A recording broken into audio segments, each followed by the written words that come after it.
na nag-aalis ng mga kasalanan ng sanlibutan. Tanggapin mo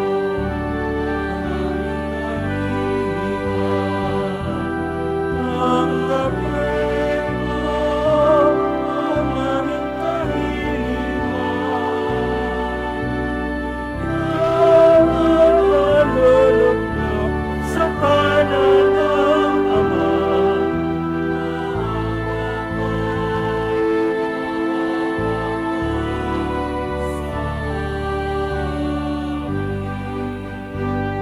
Sapagkat ikaw lang ang banal na may kataas-taasan. Ikaw lamang ang Jesucristo, ang Panginoon. Kasama ng Espiritu Santo sa kadakilaan ng Diyos Ama.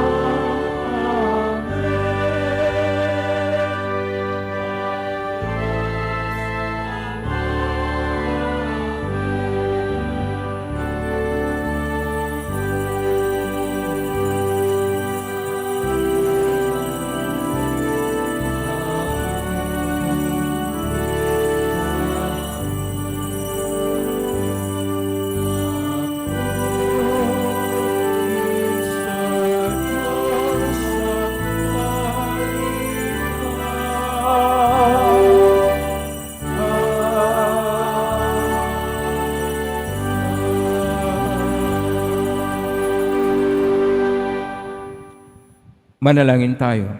Ama naming makapangyarihan, ang iyong dakilang pagkamawain ay nangingibabaw sa aming ginagawang kabutihan at dinadaing na kahilingan.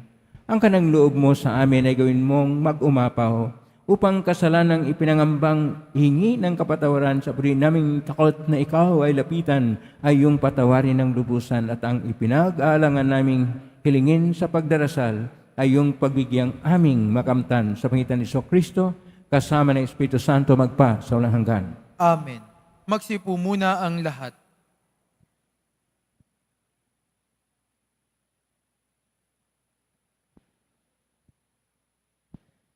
Pagbasa mula sa aklat ng Henesis. Sinabi ng Panginoong Diyos, "Hindi mainam na mag-isa ang tao. Bibigyan ko siya ng makakasama at makakatulong." Kaya lumikha siya ng mga hayop sa parang at ibon sa himpapawid. Inilapit sa tao at ipinaubaya dito ang pagbibigay ng pangalan sa mga iyon. Kung ano ang kaniyang itawag, iyon ang magiging pangalan nila.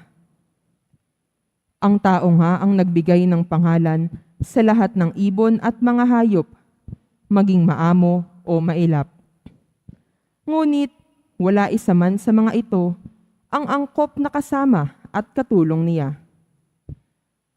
Kaya't pinatulog ng Panginoon ang tao. Samantalang nahihimbing, kinuha niya ang isang tadyang nito at pinaghilom ang laman sa tapat niyon. Ang tadyang na iyo'y ginawa niyang isang babae at inilapit sa lalaki. Sinabi ng lalaki, "Sa wakas, narito ang isang tulad ko, laman ng aking laman, buto ng aking buto." Babae ang siyang itatawag sa kanya, sapagkat sa lalaki nagmula siya. Ito ang dahilan kaya iniiwan ng lalaki ang kaniyang ama at ina upang sumama sa kaniyang asawa, sapagkat sila'y nagiging isa. Ang salita ng Diyos. Salamat sa Diyos. Tayo nawa ay basbasan ng poon magpakailanman. Tayo nawa ay basbasan ng poon magpakailanman. Mapalad ang bawat tao na sa Diyos ay may takot. Ang maalab na adhikay sumunod sa kaniyang utos. Hindi siya magkukulang sa anumang kailangan. Ang buhay ay maligaya't uunlad ang kaniyang buhay. Tayo nawa ay basbasan ng poon magpakailanman. Sa tahanan, ang asaway parang ubas na mabunga. Bagong tanim na olibo, sa may dulang ang anak niya. Tayo nawa ay basbasan ng poon magpakailanman.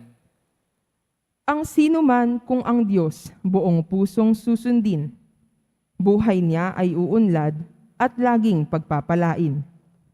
Mula sa Siyon, pagpapala nawa ng Diyos ay tanggapin, at makita habang buhay pag-unlad ng Jerusalem. Tayo nawa ay basbasan ng poon magpakailanman. Ang magiging iyong apo, nawa ikaw ay abutin. Naway maging mapayapa itong bayan ng Israel. Tayo nawa ay basbasan ng poon magpakailanman.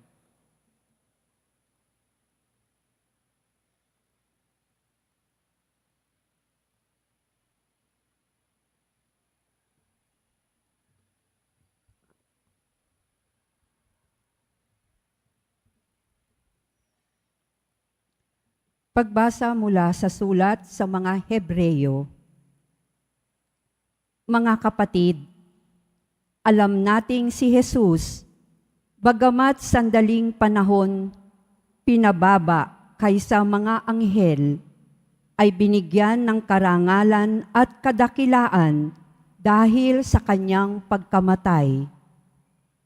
Dahil sa pag-ibig ng Diyos, niloob niya na si Jesus ay mamatay para sa ating lahat.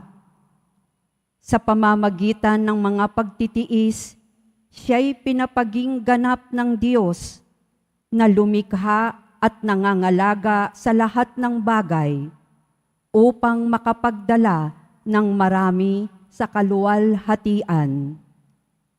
Marapat lamang na gawin niya iyon sapagkat si Jesus ang pinagmumulan ng kanilang kaligtasan. Si Jesus ang nagpapabanal sa kanila at iisa ang Ama ng nagpapabanal at ng pinapaging banal. Kaya't hindi niya ikinahiyang tawagin silang mga kapatid. Ang salita ng Diyos. Salamat sa Diyos. Magsitayo na po ang lahat.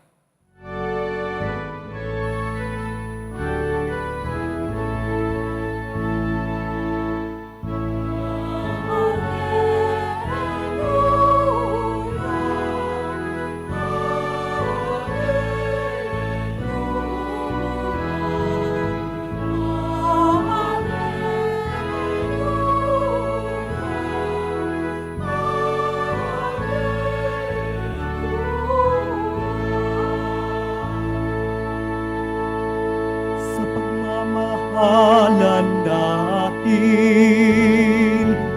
ang Diyos ay ating kapiling, pag-ibig niya'y lulubusin.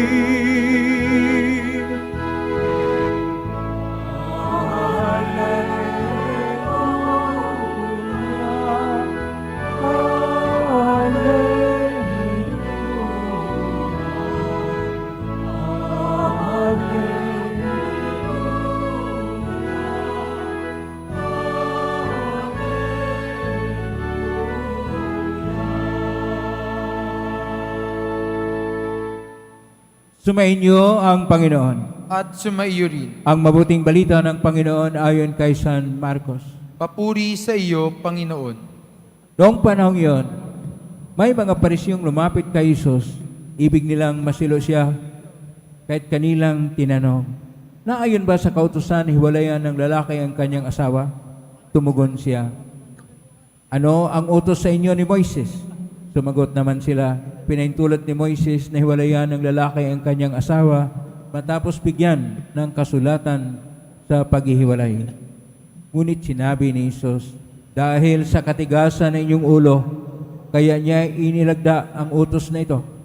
Subalit sa pasimula pa, nang likhain ng Diyos ang sanlibutan, nilalang niya silang lalaki at babae.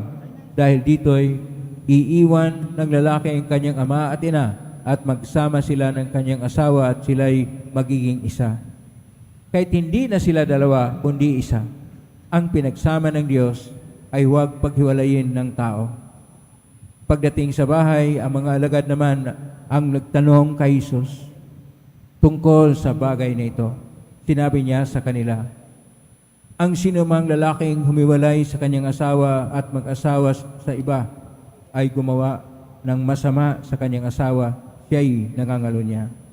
At ang babaeng humiwalay sa kanyang asawa at mag-asawa sa iba ay nangangalo niya rin.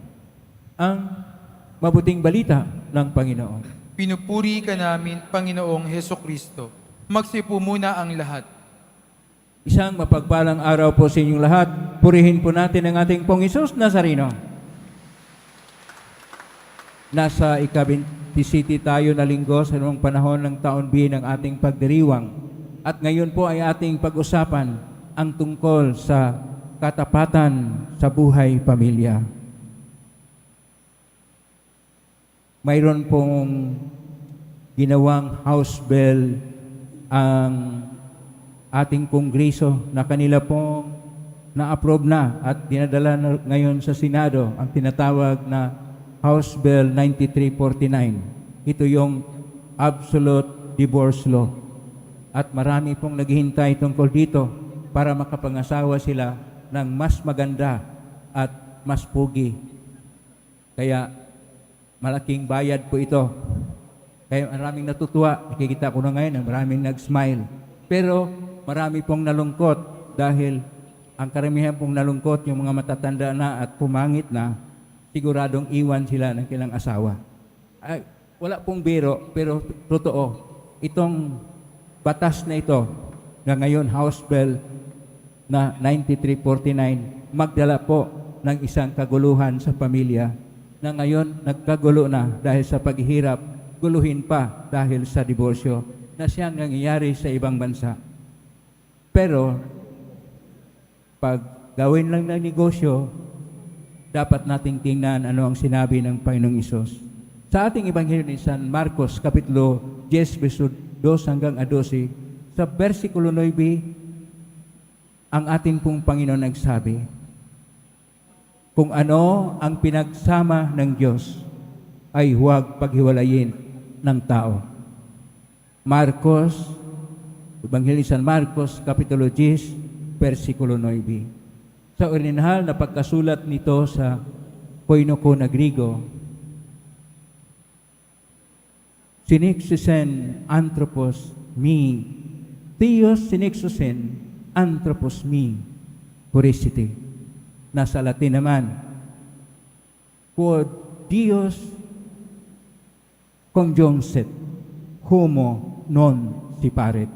Sa atin pong salita, kung ano ang pinag-isa ng Diyos ay huwag paghiwalay ng tao. Sino ba tayo na ating gawin kung anong gustong gawin na kalaban natin ang Diyos?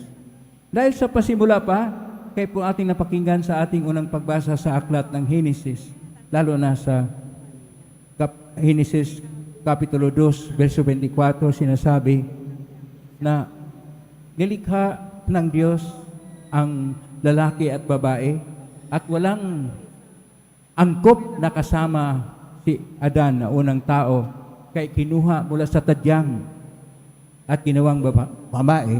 Kaya sinasabi pa, versikulo 23, iwanan ng lalaki ang kanyang mga magulang at siya'y pupunta sa kanyang asawa at sila'y magiging isa. Napaka lalim pa ang sinabi dito sa versikulo 24, kapitulo 2 sa aklat ng Henesis. Ang salita pong ginagamit ay basar ikad. Basar ikad, ibig sabihin, talagang ang kanilang laman nag-iisa. Hindi lang pala diwa, kaluluwa, o kaya buhay, pinag-isa sila ng Diyos. Kaya kapag ka mayroon pong diborsyo, para pong nagrebelde ang tao sa Diyos. Kaya kailangan na dapat nating tingnan na nakasulat sa pangalawang pagbasa sa sulat sa mga Hebreo ng ating Panginoong Hesus. Nagpababa na siya at namatay sa krus para sa atin upang tayo iligtas. Ngayon, gusto ba nating guluhin dahil gusto natin na magkaroon ng paghihiwalay, pagwatak-watak sa pamilya? Kung ano kasi ang ginagawa ng Diyos, bakit kaya ang tao ay gustong magkaroon ng iba na kilos? Hindi pa ba tayo natuto sa mga pangyayari sa ating kasaysayan na pinurusahan ng Diyos ang kanyang mga hinirang na tao dahil sila'y sumuway sa Diyos? Tayo ba ay sumuway sa Diyos? At dahil lang sa negosyo, dahil lang gusto makakita ng mas pugi pa ang isang babae o kaya mas maganda pa si lalaki na mas bata pa sa kanyang asawa o mas maraming pera kaysa kanyang asawa, ay dahil lang doon magkaroon ng diborsyo. Mayroon po tayong mga paraan. Mayroon po tayong mga batas at mayroon po tayong tinatawag sa ating simbahan na kung saan doon aayusin ang mga tinatawag na hindi pag-unawaan sa mag-asawa. Kaya meron tayong tinatawag na matrimonial tribunal.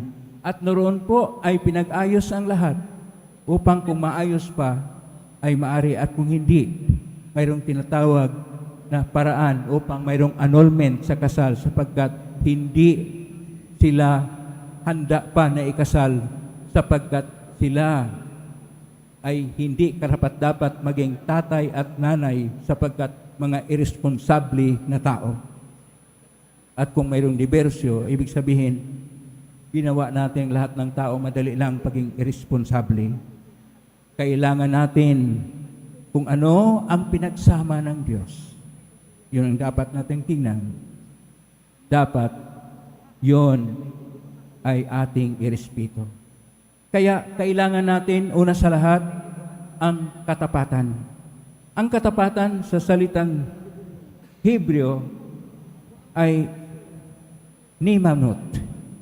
At sa salitang Grego naman, pistutita, at sa salitang Latin, fidelitas, sa atin katapatan. Ito ang ating kailangan. Ang katapatan ay ilang beses po na ulit sa Biblia, 51 times na sa Biblia, 95 times sa Old Testament at 56 times sa New Testament. Ibig sabihin ito'y mahalaga. Dapat ito'y respeto ng tao. Magkaroon tayo ng fidelitas o ninamot o pistotite o kaya katapatan sa isa't isa. Pakisabi sa katabi mo, maging matapat ka. Maging matapat tayo sa Diyos upang tayo ay tunay na gumagalang sa Kanya, nagmamahal sa Kanya, upang ang ating buhay ay magkaroon ng biyaya mula sa Diyos.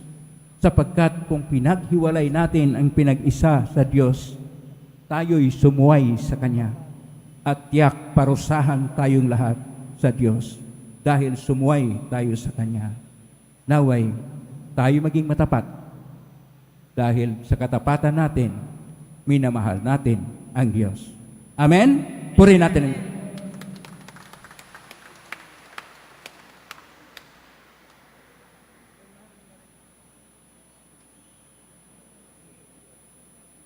Sumasampalataya ako sa Diyos amang makapangyarihan sa lahat na may gawa ng langit at lupa. Sumasampalataya ko kay Jesucristo, isang anak ng Diyos, Panginoon nating lahat. Nagkatawang tao siya lalang ng Espiritu Santo. Ipinak ni Santa Mariang Berhen, pinagpakasakit ni Poncio Pilato. Ipinako sa krus na matay inilibing, nanausura ng mga yumao. Nang may 3 araw na buhay na muli, umakyat sa langit, naluklok sa kanan ng Diyos amang makapangyarihan sa lahat. Doon mo lang paririto at hukom sa nabuhay at ngamatay na tao. Sumasampalataya naman ako sa Diyos Espiritu Santo, sa banal na simbahang Katolika, sa kasamahan ng mga banal, sa kapatawaran ng mga kasalanan, sa pagkabuhay muli ng matay na tao at sa buhay na walang hanggan. Amen. Mga minahal ko mga kapatid, sa pag-ibig tayo nilikha ng Ama. Sa parihong pag-ibig tayo pinagbuklod. Dumulog tayo sa kanyang mapagpalang pag-ibig na hindi nagmamaliw. Atin pong itutugon, Panginoon, dinggin mo kami. Panginoon, dinggin mo kami. Para sa mga pastol ng simbahan, maging buhay na tanda nawa sila ng dakilang pag-ibig ng Diyos sa harap ng mundong puno ng puot. Manalangin tayo. Panginoon, dinggin mo kami. Para sa mga pinuno ng ating bayan, pag-ibig nawa ang manaig sa kanilang mga puso upang makapaglingkod sila ng matiwasay. Manalangin tayo. Panginoon, dinggin mo kami. Para sa mga mag-asawa at kanilang pamilya, maging lunlay yun nawa ng kanilang relasyon sa Diyos upang sa mga pagkakataon ng hidwaan, matanto nilang sila'y dapat maging tanda ng pag-ibig ng Diyos sa mundo. Manalangin tayo. Panginoon, dinggin mo kami. Para sa mga may sakit at may matinding pangangailangan, kalingain nawa sila ng pag-ibig ng Diyos sa pamamagitan ng mga taong may malasakit at pagdamay sa kanilang kapighatian. Manalangin tayo. Panginoon, dinggin mo kami. Para sa mga yumao, madama nawa nila ang pag-ibig ng Diyos sa kanilang piling sa langit. Manalangin tayo. Panginoon, dinggin mo kami. Sa ilang sandali ng katahimikan, taas natin sa Diyos ang ating pansariling kahilingan, gayon din ang mga taong lubos na nangangailangan ng ating panalangin.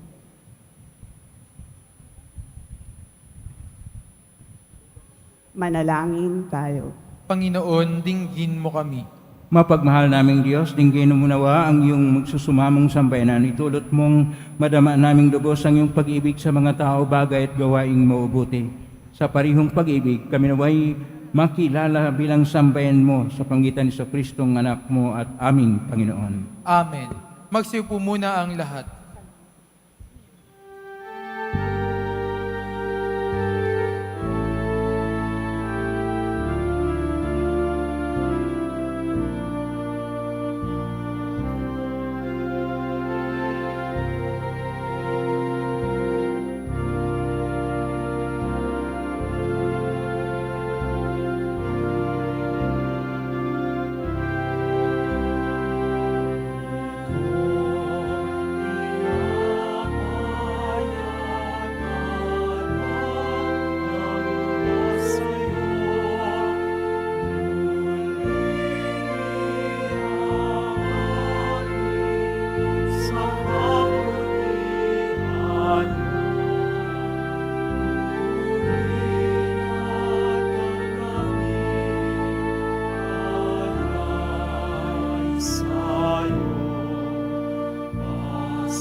Magsistayo na po ang lahat. Manalangin kapatid upang paghahain natin ay kalugdan ng Diyos amang makapangyarihan. Tanggapin nawa ng Panginoon itong paghahain sa iyong mga kamay, sa kapurihan niya at karangalan, sa ating kapakinabangan at sa buong sambayanan niyang banal. Ama naming lumikha, tanggapin mo ang mga paghahain ng mga alay na iyong inabilin at sa pagdiriwang ng dapat naming ganapin ang kabanalan ng iyong pagliligtas naway sumaamin sa pangitan ni Kristo kasama ng Espiritu Santo magpa sa walang hanggan. Amen. Sumainyo ang Panginoon. At sumaiyo rin. Itaas sa Diyos ang inyong puso at diwa. Tinaas na namin sa Panginoon. Pasalamatan natin ang Panginoong ating Diyos. Marapat na siya ay pasalamatan. Ama ng kapanintunay, marapat ni kay aming pasalamatan. Kahit na ikaw ay pinagtaksilan ng isang katauhan, ikaw ay patuloy pa rin siyang pagmamahal. Ikaw na ang nagpuno sa aming pagkukulang. Ikaw pa rin ang nagsugon at tutubos sa tanan. Ang sugong mga anak ay nagindi na iba sa amin, bagamat di niya tinularan ng aming pagkamasuhayin. Lumito upang iyong mamalas sa aming pagkataong giling mo anak, at kami sa tunghayan mong may pag-ibig na tulad sa pagtatangi mo sa Kanya na higit sa lahat. Ang katapatan niya sa iyong walang maliw ay mapanumbalik na muli sa amin sa iyong kasiyahat, sa iyong pagtingin. na aming winaksi nung ikaw ay aming suwayin. Kay kisa namang LCC awit ng papuris yung pahay sa kalangitan, kami nagbubunyi sa kadakilaan.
Magsiluhod po ang lahat.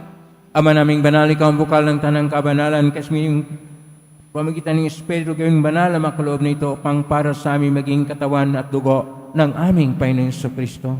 Bago niya pinagtisan ko sang loob na maging handog, hinawakan niya ang tinapay, pinasalamatan kanya, pinaghati-hati niya yon, iniabot sa kanyang malagad at sinabi, "Tanggapin ninyong lahat ito at kanin. Ito ang aking katawan na ihandog para sa inyo."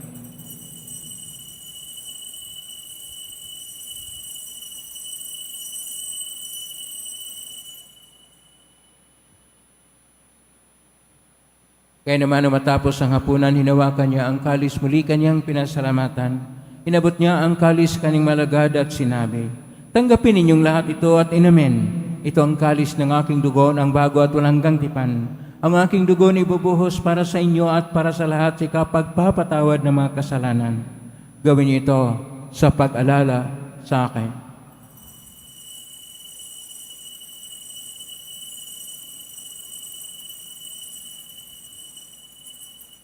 Magsitayo na po ang lahat. Ang misteryo ng pananampalataya. Si Kristo'y namatay, si Kristo'y nabuhay, si Kristo'y babalik sa wakas ng panahon. Ang mga ginagawa namin yan ang paglala sa pagkamatay at muling pagkabuhay ng anak kahit naalay namin sa iyo. Ang tinapay nagbibigay buhay at ang kalis na nagkakaloob ng kaligtasan.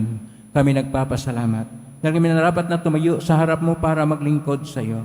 Isinasamo namin kaming magsasalo-salo sa katawan at dugo ni Kristo ay mabuklod sa pagkakaisa sa pamagitan ng Espiritu Santo. Ang malingapin simbahang laganap sa buong daigdig, pususin mo kami sa pag-ibig kaisa ni Francisco na aming Papa at ni Jose na aming Obispo at ng Tanang Kaparian. Alalahanin mo rin mga kapatid naming naimlay, may pag-asang sila muling mabuhay ganing lahat ng mga pumanaw. Kaawaan mo sila at patuloyin sa iyong kaliwanagan. Kawaniripatin kaming lahat na makasalo siyang buhay na walang wakas. Kaisa na Malaberhin Maria na ina ng Diyos ng kabiyak ng puso niya ni San Jose. Kaisa ng mga apostol ni San Juan Bautista, ni San Roque, ni San Lorenzo Reyes de Manila, ni San Pedro Calungsod at ng lahat ng mga banal na namuhay Diyos daigdig na ang kalugod-lugod sa iyo, may pagdiwang nawa namin ang pagpupuri sa karangal mo sa pangitan ng anak na aming Panginoong Hesukristo. Sa pamamagitan ni Kristo, kasama niya at sa Kanya, ang lahat ng parangal at papuri ay sa iyo, Diyos amang makapangyarihan, kasama ng Espiritu Santo, magpasawalang hanggan.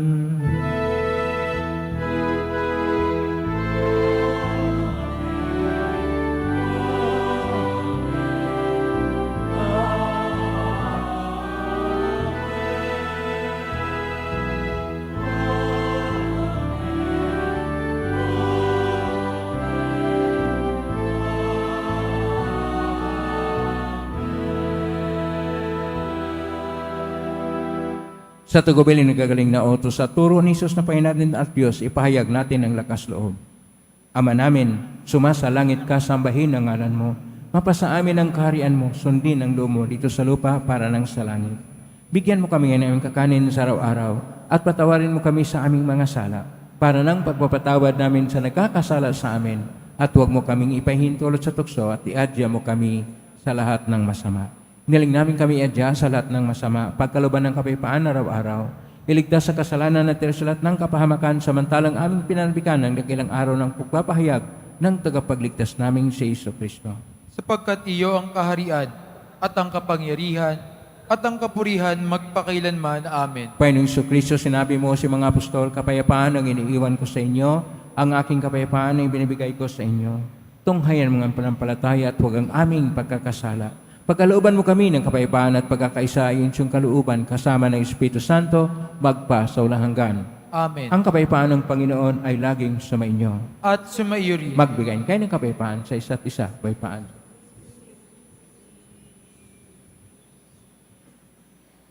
Kordero ng Diyos na nag-aalis ng mga kasalanan ng sanlibutan, maawa ka sa amin. Kordero ng Diyos na nag-aalis ng mga kasalanan ng sanlibutan, maawa ka sa amin. Kordero ng Diyos na nag-aalis ng mga kasalanan ng sanlibutan, ipagkaloob mo sa amin ang kapayapaan. Magsiluhod po ang lahat. Ito ang kordero ng Diyos. Ito ang nag-aalis na makasalanan ng sanlibutan, mapalad ang mga inaanyayahan sa piging ng kordero. Panginoon, hindi ako karapat-dapat na magpatuloy sa iyo. Ngunit sa isang salita mo lamang ay gagaling na ako. Katawan niyo. Amen.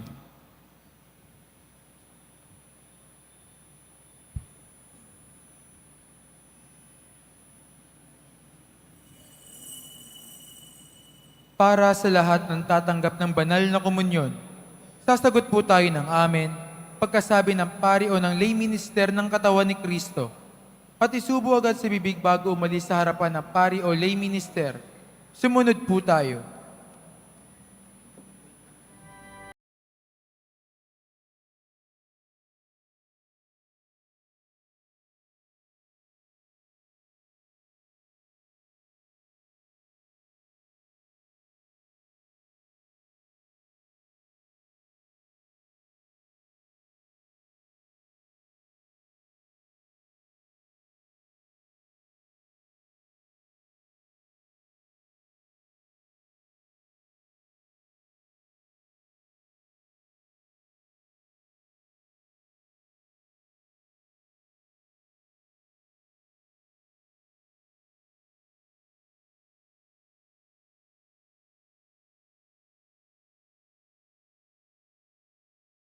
Ama naming mapagmahal, ipagkaloob mong sa pagkasalo namin sa pagkait inaming banal, kami ay maging katawan ni Kristo na aming pinakinabangan sa pamagitan niya.